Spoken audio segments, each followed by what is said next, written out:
Cet encadrement des loyers, ça a été rappelé, a été une première fois mis en place sous la loi Allure, dont Audrey Linkened fut rapporteure. Et sous la loi Allure, ce dispositif n'était pas expérimental, hein, c'est la loi Elan qui est venue poser ce caractère expérimental. Nous avons été les premiers en France, avec la ville de Paris, à mettre en place l'encadrement des loyers dans notre ville.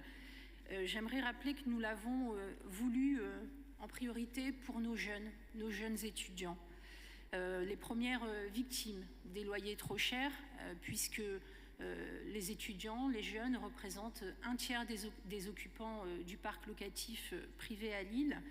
Ils occupent les petites surfaces, et ces logements de petite surface sont les logements les plus chers au mètre carré à la location dans notre parc locatif privé.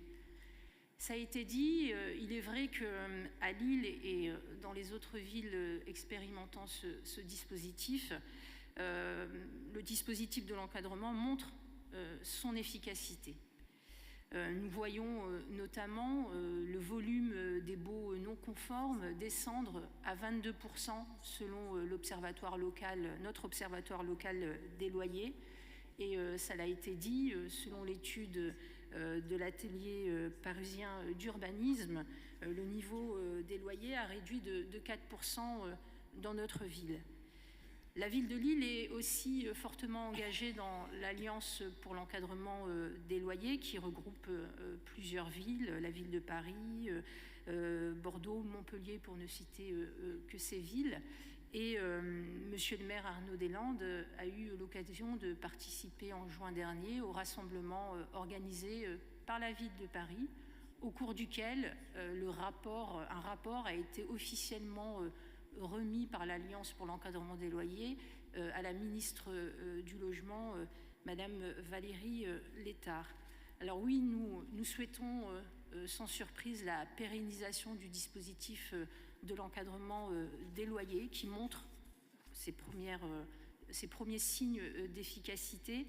Nous souhaitons effectivement que ce dispositif puisse être étendu aux communes volontaires et nous souhaitons interpeller de nouveau, car nous l'avons déjà fait, interpeller de nouveau le gouvernement, celui qui sera probablement donc nommé d'ici quelques heures, quelques jours, pour que cette pérennisation et le renforcement de l'encadrement des loyers deviennent une priorité, parce qu'il y a une question derrière tout ça, bien entendu, de pouvoir d'achat, notamment pour nos plus jeunes locataires.